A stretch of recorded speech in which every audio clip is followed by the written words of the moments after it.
In Matthew 21, we are given the account of Christ entering the city of Jerusalem on Palm Sunday.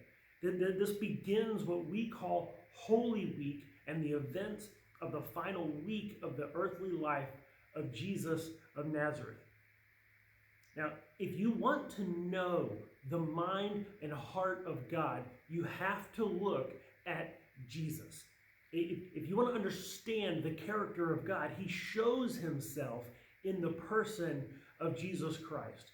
And the triumphal entry is unmistakably a procession of a king. It is a king's welcome. This is the way that emperors would come into Rome. This is the way that kings enter the town being praised, and they have a parade up to where they are to be coronated. And so if you want to understand God, you need to understand Jesus, because Jesus very much so comes into town as the king, being hailed and praised as the Messiah, as the one who is to come, and there he is. However, he doesn't come as a king. He comes humbly. He comes riding on a donkey, not a mighty steed with a military parade behind him, but on a donkey with some fishermen. And so we see that, yes, he is king, but he's also humble. And we're told that Christ is the image of God, that if you've seen Christ, you've seen the Father.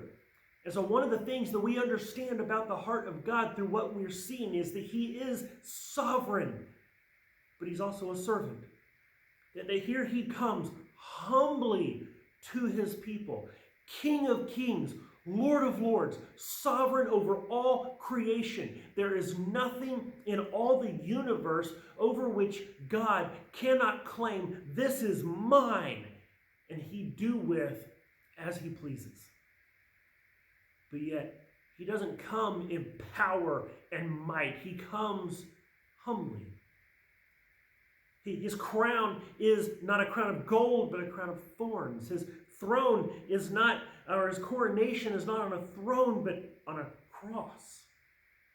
And so we see the humility, we see the servanthood, despite being sovereign, that he comes to save and redeem his people. And so as we seek to understand, whether it is passages in the Bible from the Old Testament or the New, or as we try to seek to understand something in history, or as we try to seek to understand what God is doing even in our own lives, we have to understand his motives, his character, his heart. Through it all is love. Yes, he is sovereign, but he also loves. He also humbled himself to serve us, to sacrifice, to save what had been lost.